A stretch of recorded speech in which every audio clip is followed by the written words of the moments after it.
This program is for mature audiences. Listener discretion advised. All Ears Theater.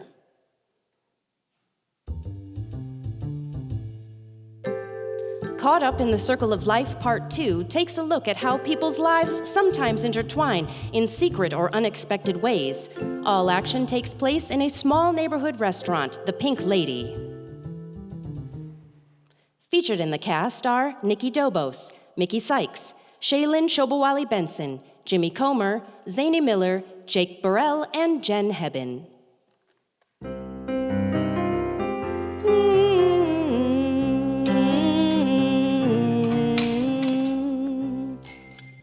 I can't believe it's been almost 6 months since you started playing here at the restaurant. I can't believe how much people seem to like my playing and singing. That's because you're good. Thanks, Megan, for taking a chance on me. Hey, I was taking a chance on both of us. Did you ever finish that song you were working on the first time you were in here? What was it called? Caught Up in the Big Circle of Life or something like that? Yeah, I did, matter of fact. And I'm calling it Caught Up in the Circle of Life. Can you play it for me? After all you've done for me, I sure can.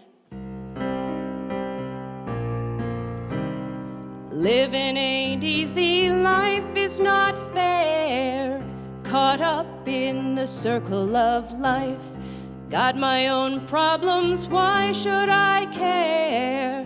Caught up in the circle of life. No way of knowing what the future may bring.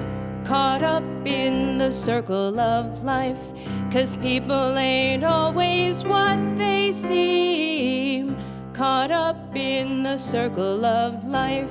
The choices we make and the actions we take will change the lives of the people around us. Mistakes were made and secrets kept. And when your heart is bent on revenge and hate, it's hard to see the reality. Living ain't easy, life is not fair. Caught up in the circle of life. Got my own problems, why should I care?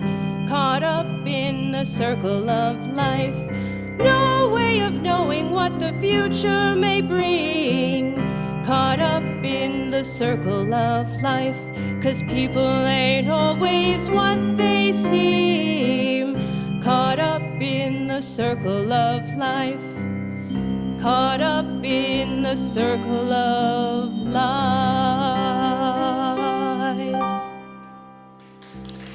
That was beautiful. When are you going to do that for one of my customers? I think I just did. Yes, you did. Excuse me. I'll see you tonight, right? Right. How you doing, Titus? Getting by, Megan. Just getting by. Whew. Megan, I want to thank you for all you've been doing for me. You know, the free food and all. I'm going to get back on my feet, you know, and I'll pay you back. And thanks for not saying anything to anybody about my situation, especially that cute police officer who comes in here. We almost had a thing going on, you know? I know, Titus, I know. And yes, you will get back on your feet, but don't worry about paying me back. Just get back on your feet. And once you're back on your feet, then you make sure that you get that thing going on with Detective Collins. I had it made, Megan. Had it made, and then the bottom fell out. Lost everything in a matter of weeks. The nice apartment, the car, the expensive clothes, the big-time friends, everything. I thought I had it made, Megan. I had everything I could ever hope for. I was living large, too large, I guess.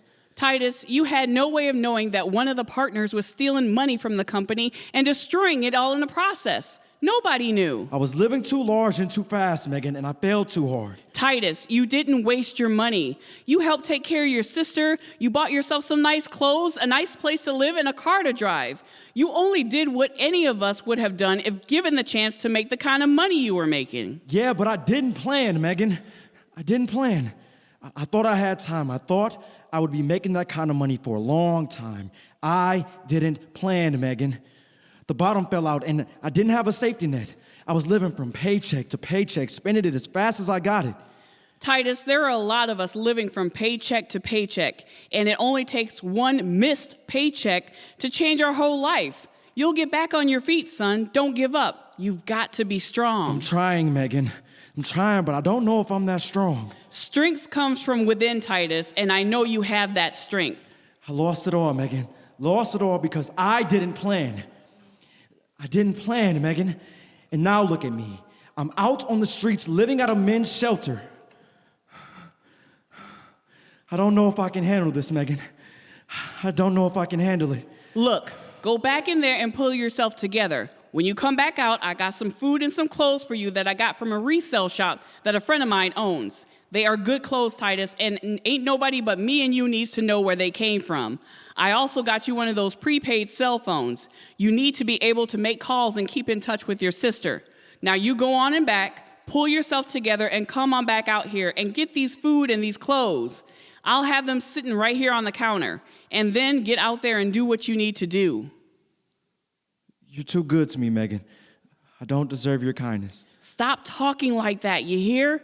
You worked hard to get your degree and that job, and you still got the degree, and you just ain't got the job. But you can get another job, but you can't get it sitting around feeling sorry for yourself and not trying. You're down but not out, Titus. You can get back up, but you can't get back if you keep lying down. Now go back there and pull yourself together so you can get out of here before the lunch crowd starts to come in, and you might see some people that you don't want to see right now. Know what I'm saying? Thanks, Megan. You are a true friend. Detective Collins, what a pleasant surprise. Here, have a seat. What can I get you? Nothing right now, Megan. There have been some calls about a homeless man that might be threatening people with a gun. Have you seen any homeless people in this area today? No, can't say that I have. I tell you, it seems like things are getting worse with these homeless people. We're getting more and more calls about them approaching people for money. All they're doing is buying drugs or alcohol with any money they get. They're all a bunch of drug addicts and alcoholics. We need to crack down on them more. And the ones who are not on drugs or alcohol are mentally ill. Something has to be done about this problem, Megan. It's a shame that in a country this rich, we have so many people who are homeless. We need to do more to help them get jobs or help them with their problems. Most of them don't want jobs. Why work when you can get the money without putting in a good day's work and paying taxes like the rest of us? I know I swore to protect and serve the people, but if I wasn't a police officer, I could very easily round them all up and ship them off to Mars or somewhere. But that wouldn't solve the problem, dear. That would only cause a problem for the people on Mars. Well, it wouldn't be a problem for our neighborhood anymore. Well, I better get back out there. If you run into any problems, give us a call. This is not the day to be messing with me. Who was that? Oh, just a person who decided they wasn't hungry at all. Now, you take these, and tomorrow I want you back on the job of looking for a job. You have a lot to offer an employer, Titus. All you have to do is find the right employer, and so keep looking, okay? Okay, Megan. I'll keep looking. And again, thanks. You don't know how much this means to me and how much it helps me keep what little sanity I have left.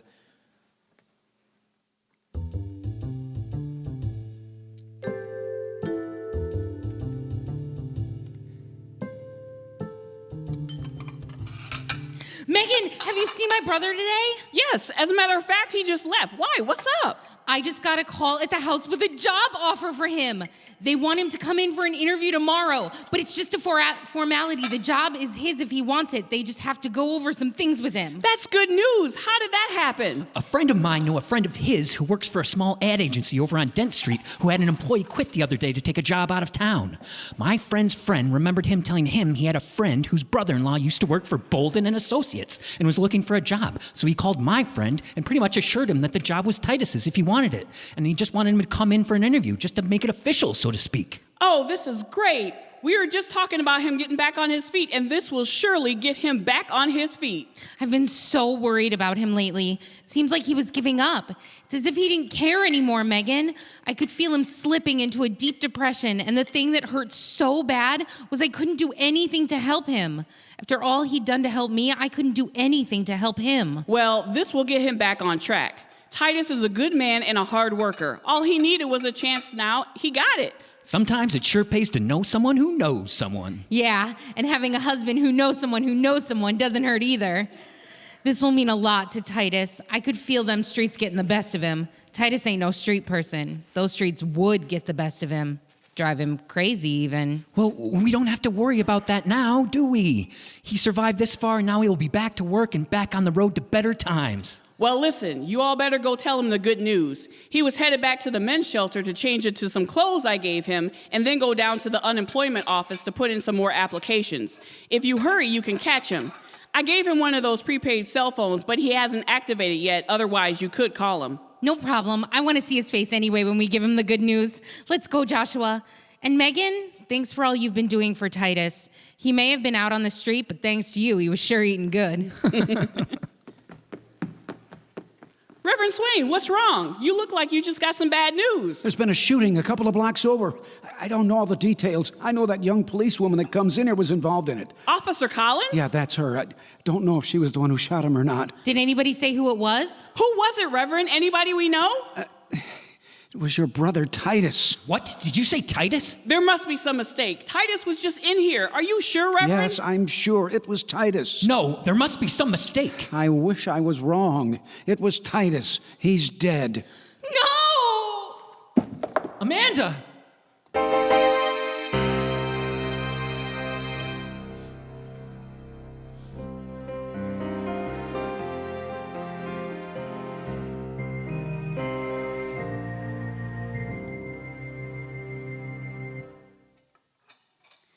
I can't believe it's been 3 months already since Titus's funeral. Those were some real comforting words you gave to Amanda and her family, Reverend. Well, I'm not sure that they were comfort to Amanda.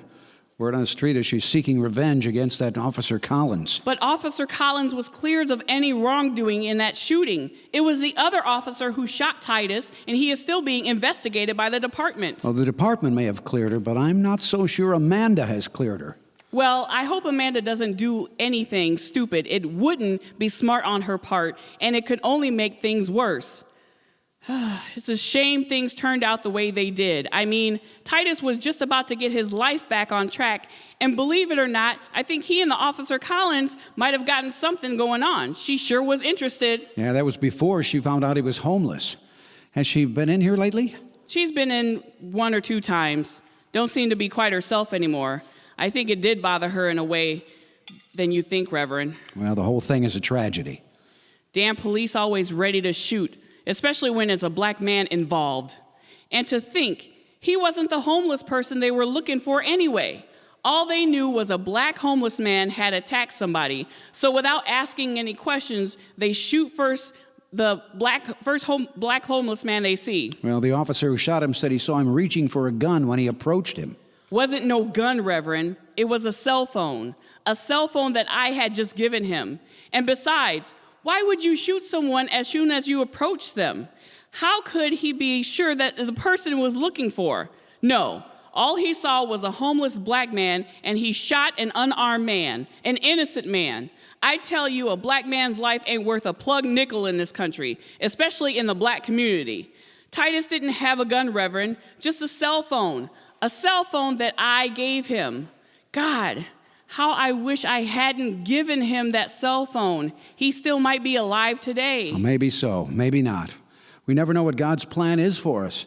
You can't blame yourself for something that may have been God's plan. If you say so, Reverend, if you say so. Hello, Detective Collins. Can I get anything? I'll come back. I didn't kill him, Megan. Everybody is saying I killed him. I didn't kill him. I know you didn't, dear. I know you didn't. I didn't even know who he was. When I came up on them, I didn't even know who he was. I saw the other officer drawing his gun, and I drew mine too. And then in a split second, I saw his face, and it was the face of the homeless man that killed my father. He looked just like the homeless man that killed my father.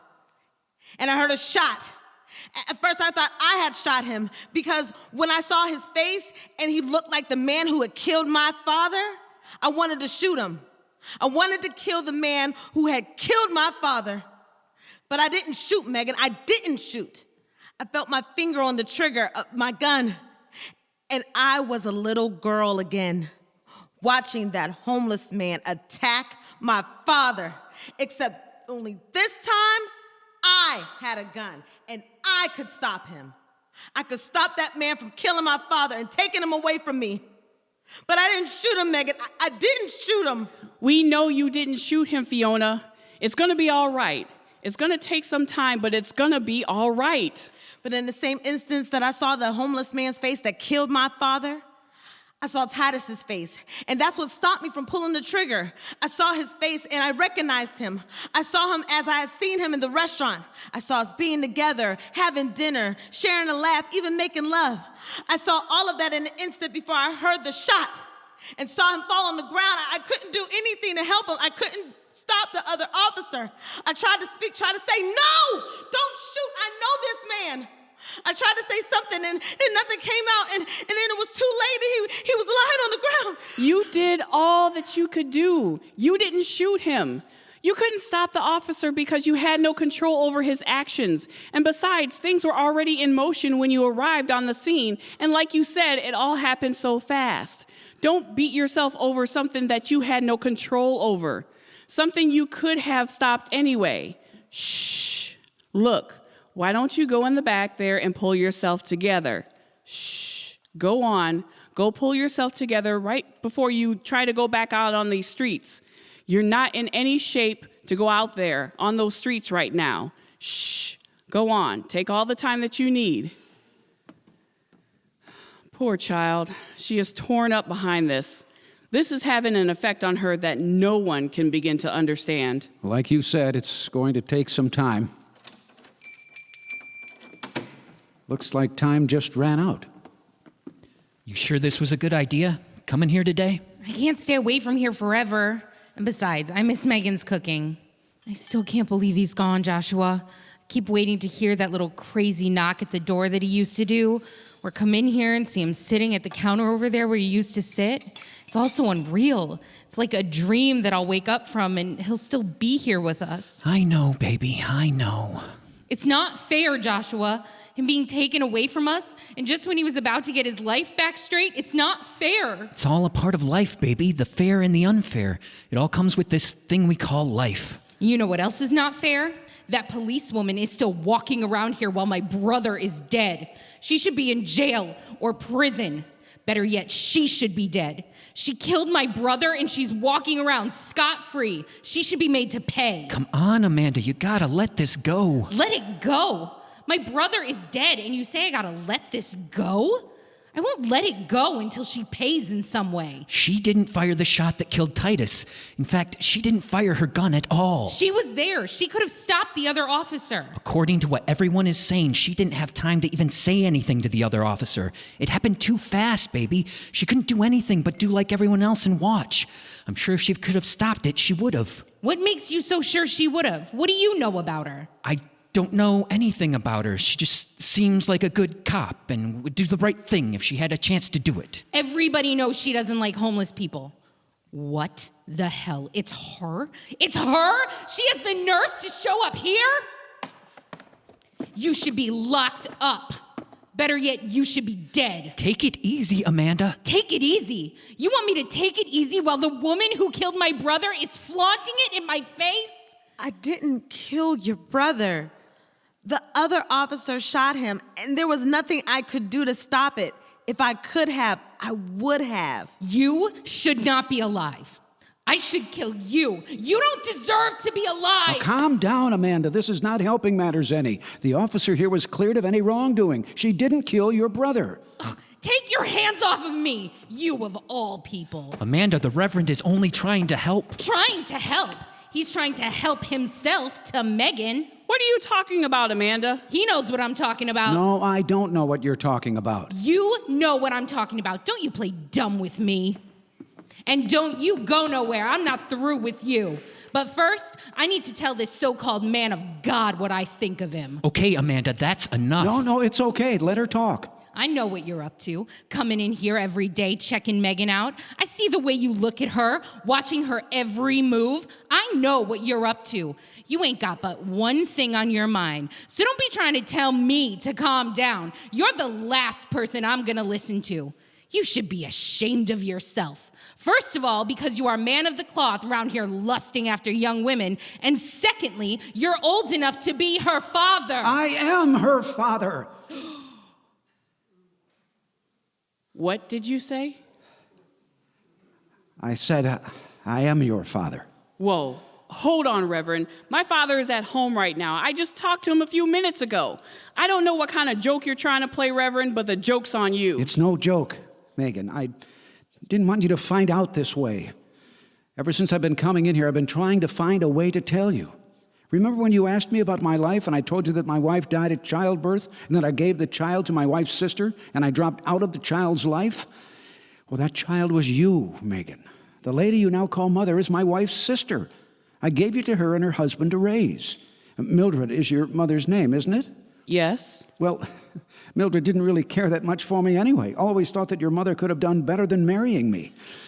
Anyway, when I asked her to take you, she agreed only if I agreed to never come around or try to be a part of your life in any way.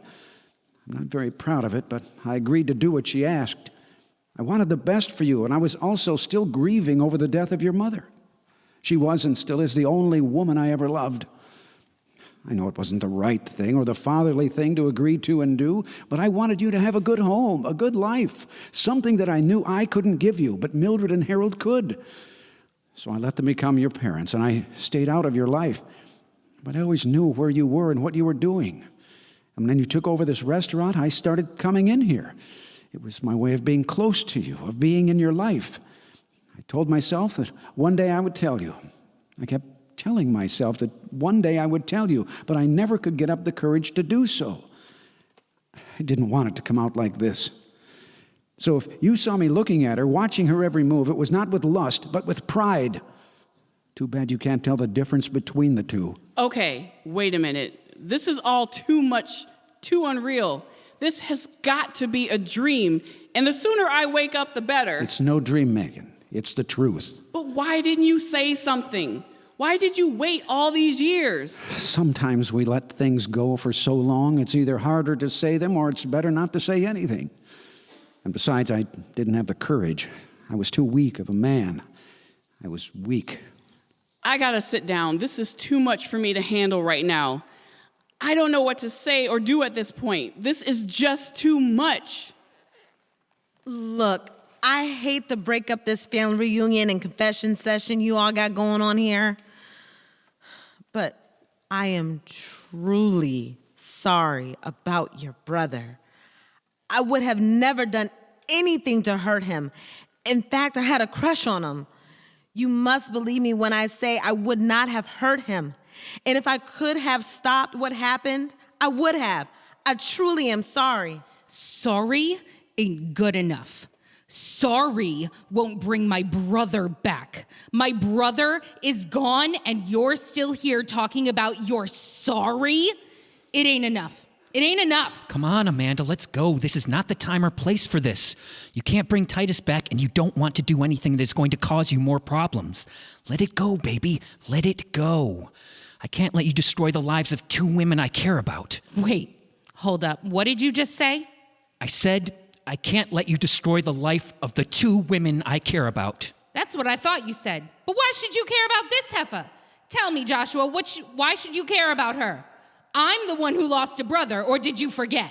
Amanda, you know I care more about you than anything in this world.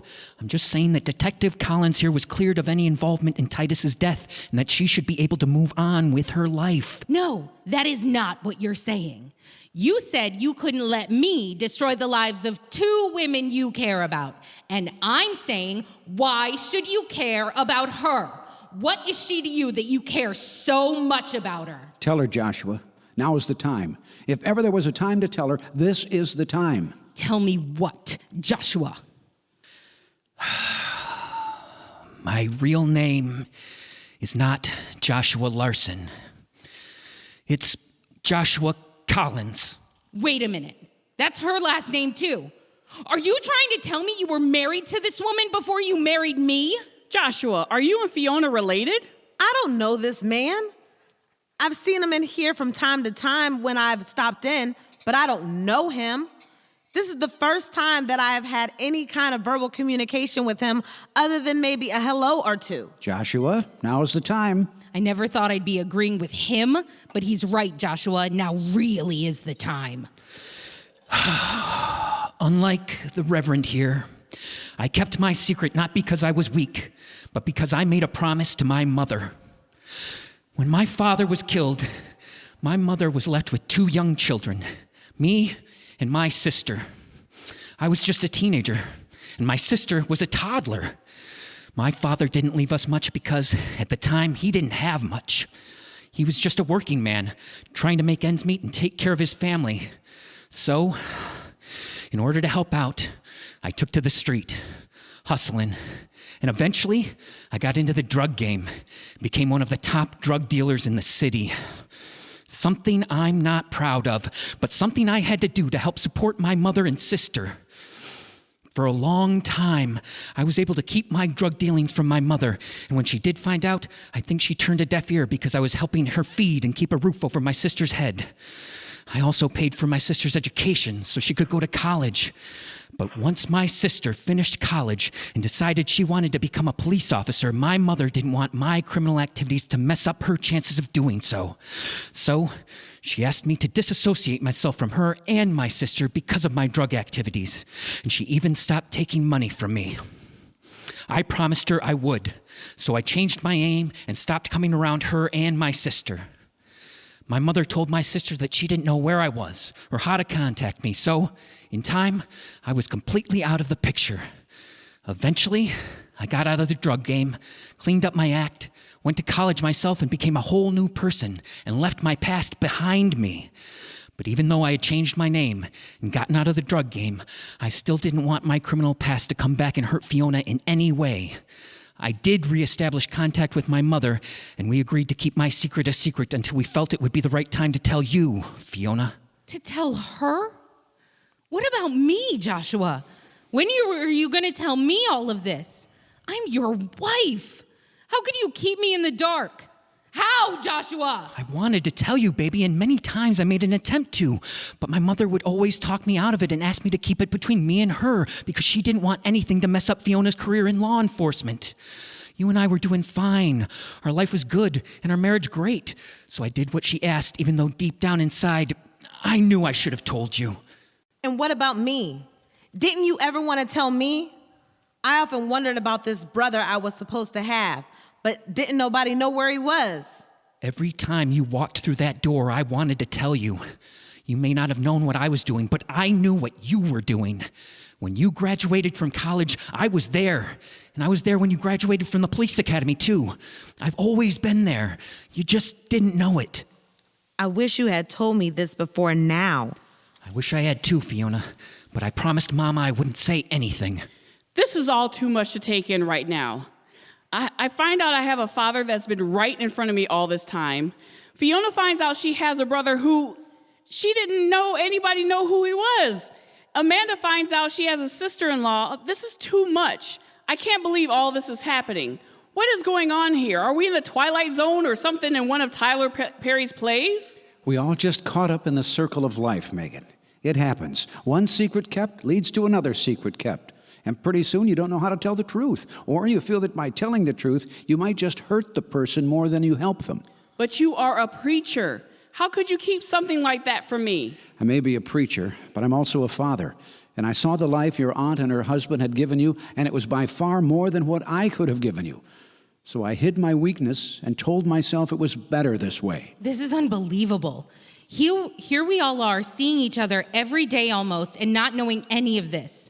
How could this be? I knew, and it seems Reverend Swain knew about me. Both Reverend Swain and myself had to live with what we knew in our own way. We both thought it was for the good of the ones we loved not to say anything. We all live with secrets. Some of our secrets are just darker secrets than others. So we keep to try and not hurt others, as Joshua said. Some we keep to try and not hurt ourselves. And some we keep because we are seeking revenge. What is that? It's acid. I didn't tell Joshua, but I came here today looking for her so I could throw this in her face. I didn't want to kill her, but I did want to do something to cause her to suffer the way I'm suffering. I thought the best way to do that was to disfigure her for life, so that every time she looked in the mirror, she would be reminded of what she took from me and the price she had to pay for doing so. I didn't care what happened to me. I just wanted to make her pay for the death of my brother. I felt that the only way I could get over his death was by hurting her in some way. And now, how do you feel? I don't know. Even after all I've just heard, I honestly don't know. Disfiguring her would not have made things better anyway, Amanda. I mean, think how bad you would have felt if you'd have thrown acid in her face and then found out that she was your husband's sister. Could you have lived with that? All this may not have come out the way it should have come out, or at the time and place it should have come out, but it is, as we say. This just goes to show that we are all sometimes connected to the people around us in ways that we may not even know. That there are secrets being kept by others, just like us, who somehow got caught up in the circle of life and have yet to get out. We all get caught up sometimes. Yeah, some of us more than others, Reverend.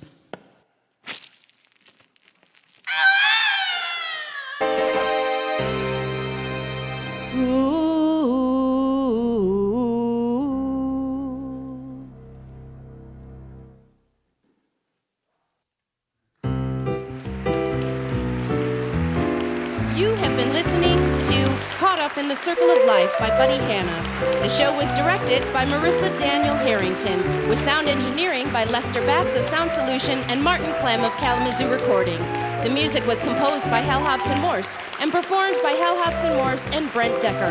Sound effects were performed by Gary Brown and Sarah E. McLean.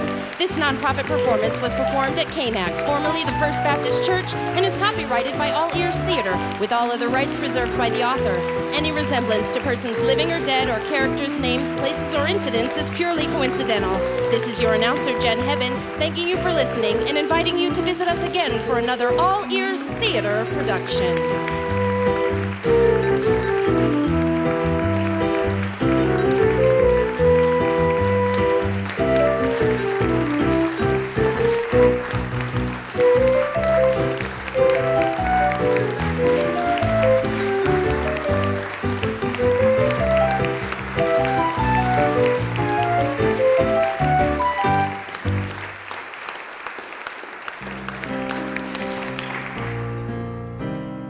Living ain't easy, life is not fair.